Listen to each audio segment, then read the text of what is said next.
You already know more than you think. You just don't know how to read the signs yet. Because every person leaves clues, and Nietzsche's 18 truths will teach you how to find them and what they mean. This is the skill no one teaches you. But once you see it, you can't unsee it. But this video isn't a quick list or surface-level advice. It's a complete breakdown, divided into 3 powerful parts, each building on the last. If you skip ahead or miss one, you'll lose the depth that makes this truly work. So stay with me. Because by the end of all 3 parts, you won't just understand others. You'll understand yourself in ways you never expected. From a young age, you're trained to trust what people say. Words are our currency. But Nietzsche warned us not to be fooled by language, because people don't speak from truth. They speak from survival, from ego, from fear. The surface of someone's personality is not them. It's their armor. The person who seems overly kind may not be kind at all. They may be terrified of rejection. The one who seems strong may be crumbling underneath, hoping no one notices. And what's most deceptive about humans is they don't even know they're doing it. Most people are actors in a play they didn't write. Their smiles, their opinions, their tone, all shaped by what kept them safe. And this is why most people aren't hiding from you. They're hiding from themselves. Nietzsche once said, "Every profound spirit needs a mask." But he didn't mean that as an insult. He meant it as a warning, to not confuse the mask with the person.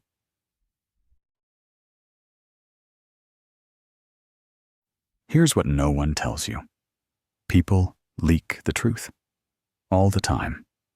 Not in their words, but in the cracks. The moments they look away. The way they laugh too long. The way they quickly change the subject when it gets too close.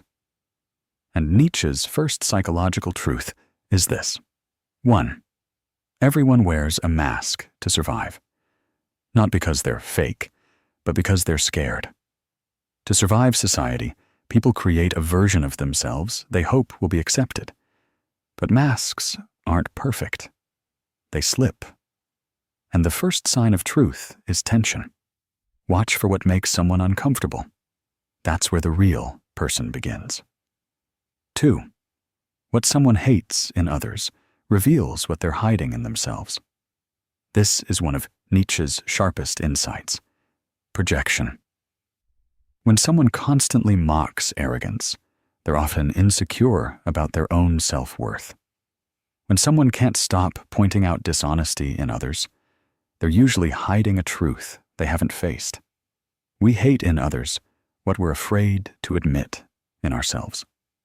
So when you want to read someone, don't just look at what they admire. Look at what they criticize. And why? 3. Silence reveals more than words.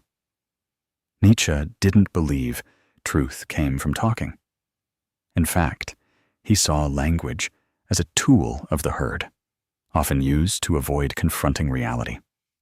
When someone pauses before answering, when they dodge certain topics, when they give short, rehearsed replies to deep questions, that silence is louder than speech. A person avoiding vulnerability is revealing everything about what they fear. 4. Excessive virtue is often disguised vanity. Be wary of the person who loudly proclaims their purity, the one always correcting others, always preaching. Nietzsche called this the will to power in disguise. Sometimes morality becomes a mask for superiority. The louder the virtue signal, the more likely there's something being hidden behind it. Real goodness doesn't need applause. 5. People don't lie to you first.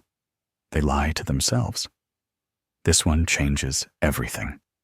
The lies you hear from people, I'm fine, I'm over it, I don't care, aren't lies to hurt you. They're lies they've rehearsed so often, they believe them. Nietzsche understood self-deception not as evil, but as defense, a way to keep functioning in a painful world. So when someone's story doesn't quite add up, don't assume they're trying to deceive you.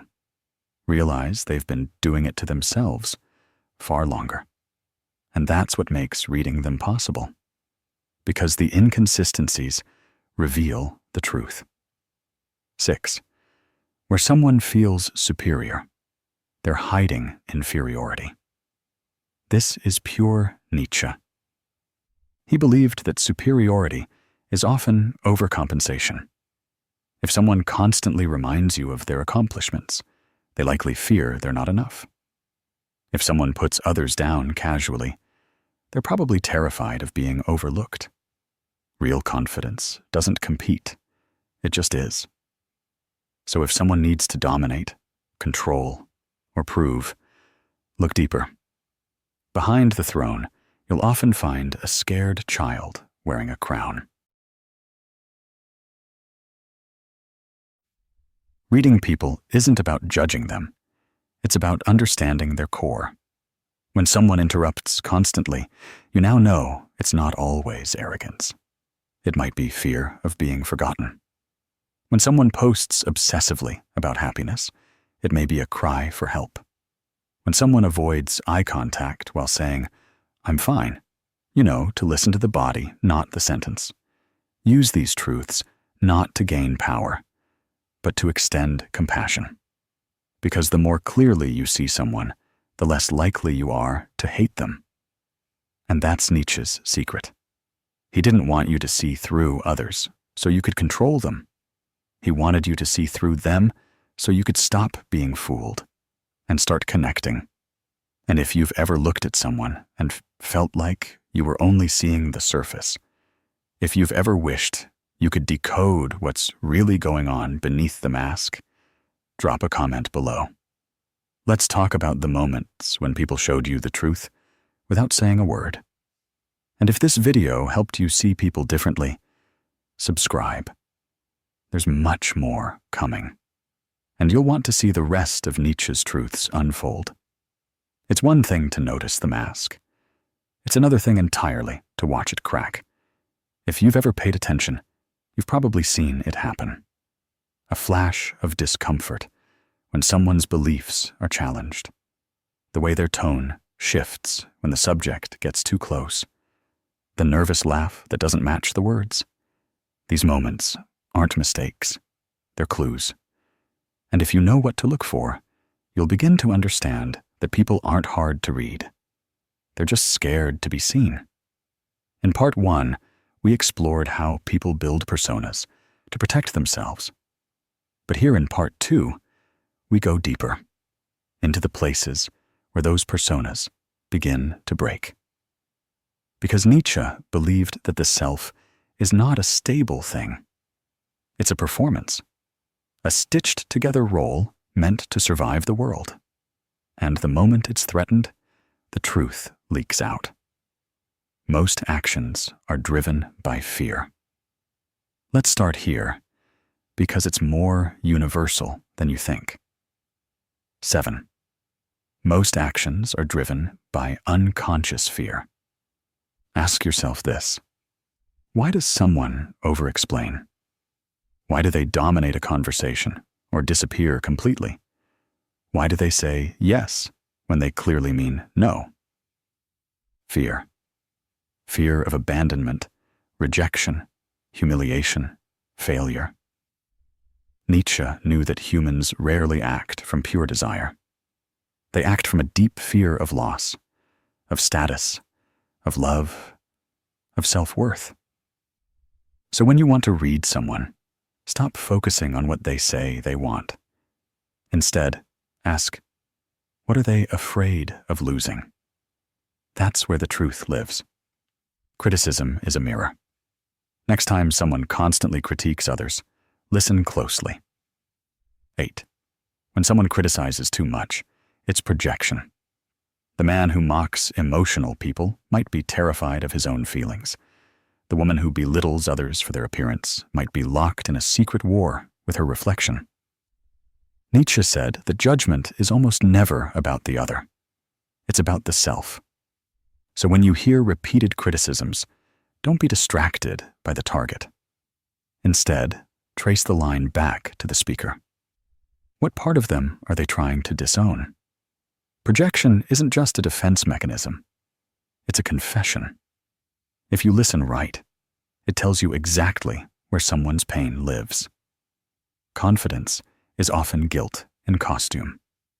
There's a kind of person you've probably met, the one who seems overly sure of themselves, always in control, always composed. But watch long enough, and you'll see the tension in their jaw, the way they over-prepare, the defensiveness under pressure. 9. Guilt hides behind false confidence. Nietzsche observed this phenomenon in leaders, teachers, preachers, those who perform certainty because they're scared of being seen. When someone is chronically confident, look for the guilt they're trying to bury. Maybe it's something they regret. Maybe it's a version of themselves they're trying to prove wrong. Real peace doesn't perform. So when someone seems too confident, don't be intimidated. Be curious. Exaggeration reveals the hidden truth. This one is subtle, but powerful. And once you see it, you can't unsee it. 10. People betray themselves through exaggeration. Someone who constantly says, "I don't care what anyone thinks," likely cares deeply. Someone who claims, "I'm always happy," likely isn't. Exaggeration is a tell. It's the ego trying to drown out doubt. Nietzsche believed that extremism, in any direction, is a form of imbalance, not strength. So when someone's statements sound too absolute, don't believe the content. Read the insecurity underneath. Exaggeration is volume. The question is, what are they trying to silence? The desire for control masks inner chaos. Control. We seek it everywhere, in our jobs, our relationships, our routines. But some people crave it to the point of obsession, and that's a sign. 11. Those who seek control often fear inner chaos. Nietzsche saw this clearly. When the inner world is disordered, the outer world must be managed obsessively. If someone micromanages every detail, if they can't handle change, if they dominate people to feel powerful, it's not because they're strong. It's because something inside them feels out of control. So instead of fearing the controlling person, see them for what they are. Someone terrified that the moment they let go, it will all fall apart. The stricter the outer shell, the more fragile the inner self. Performance equals emptiness in disguise. This is one of Nietzsche's most haunting insights, and it applies more today than ever. 12. The louder the performance, the emptier the core. Look at social media. The endless look at me energy. The perfect poses, the constant updates, the curated identity. Nietzsche didn't see this as strength. He saw it as desperation. When someone is constantly performing, it's because they don't believe they'll be seen or loved without it. So they create noise, color, drama. But the person who truly knows themselves doesn't need to be watched. They're already whole. So when someone's life looks like a performance, remember this: it's not a show of power. It's a whisper of need. Putting it together. You're probably starting to feel it now. The shift. You walk into a room, and suddenly, the patterns speak louder than the words. You see someone interrupting constantly and realize they're terrified of being forgotten. You see someone who boasts endlessly and sense their invisible wound. You're not reading minds. You're reading the mask. And Nietzsche gave you the flashlight. This isn't just a skill. It's a responsibility. Because once you learn to see people clearly, you can't unsee it. And you'll begin to understand that most people are suffering quietly behind polished smiles. Reading them is not about gaining leverage. It's about offering grace. When you see the child behind the critic, the fear behind the bully, the guilt behind the arrogance, you don't become weaker. You become unshakable. Want more? If this part of the video opened your eyes, wait until the final part. Because in part 3, we strip away the final layer. We'll explore how people's deepest childhood wounds show up in their adult personalities, how their envy, their silence, their need to be remembered, all reveal their soul. You'll learn the final 6 truths that make you see people with absolute clarity. But more importantly, you'll understand yourself. By now, something in you has shifted. You don't just see people, you read them. Not as villains, not as victims, but as humans trying to survive with masks they didn't even choose. But we're not done yet, because behind every behavior is a belief, and behind every belief is a wound. This final part is about learning to recognize the soul, the deep story that hides underneath the surface of everyone you meet. Nietzsche didn't just expose people's patterns, he illuminated where those patterns come from. Let's finish what we started. 13. No one speaks from logic. They speak from pain. You might think that people are rational, that they argue based on facts, make decisions based on reason. But Nietzsche believed otherwise.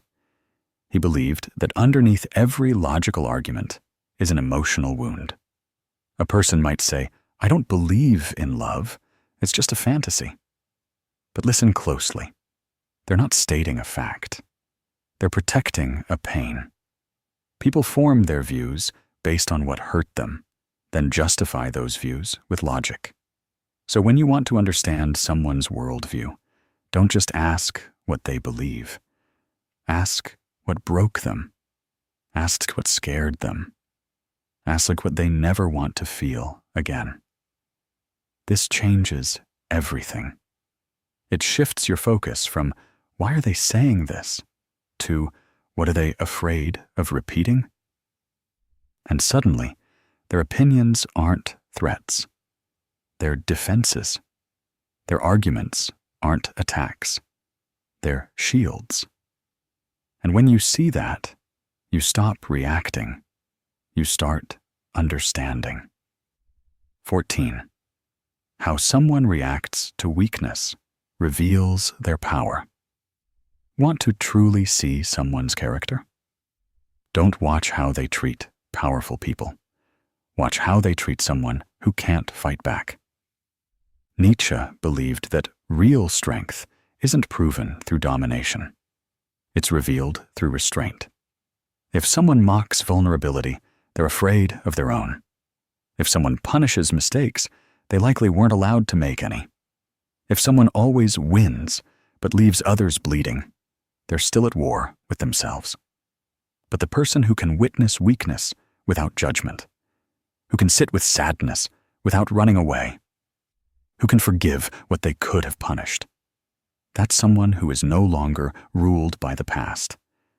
They don't need to prove anything, because they've already won the inner war.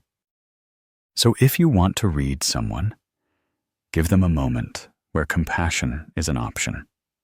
What they do in that moment will show you who they are, not just who they pretend to be. 15. When someone fears being forgotten, they chase attention.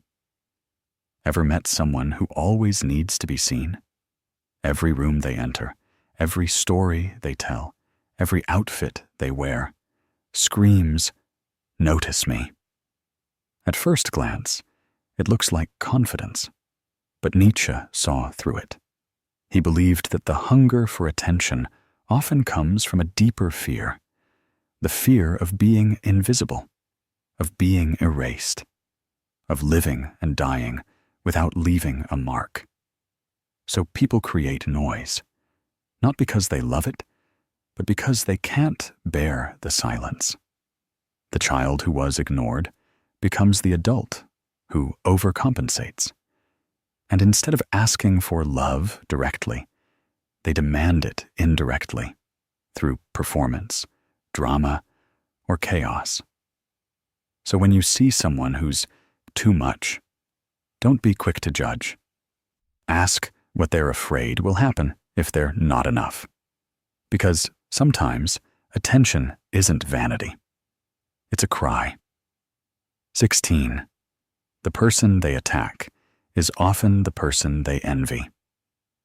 One of Nietzsche's boldest truths, and one of the hardest to admit, is this: people don't always attack because they hate. They often attack because they admire, but feel they can never be. Criticism is easier than admiration. So the person who tears down someone successful, who mocks someone confident, who gossips about someone free, isn't just mean. They're in pain. Because to see someone embody a part of you that you've abandoned is to be reminded of what you've lost. So instead of celebrating the other, we destroy them. But envy is just unspoken desire. It's the soul saying, "I want that too, but I don't believe I'm allowed." If you can see this in others, you become immune to petty hate. If you can see this in yourself, you become free. 17. People act out their childhood, not their beliefs. You've heard it said, people don't change. But Nietzsche would say, people repeat. They repeat the roles they were forced to play, the fears they were taught to carry, the dynamics they never escaped. A person who is never heard becomes someone who never listens. A person who is punished for expressing emotions becomes cold, logical, detached.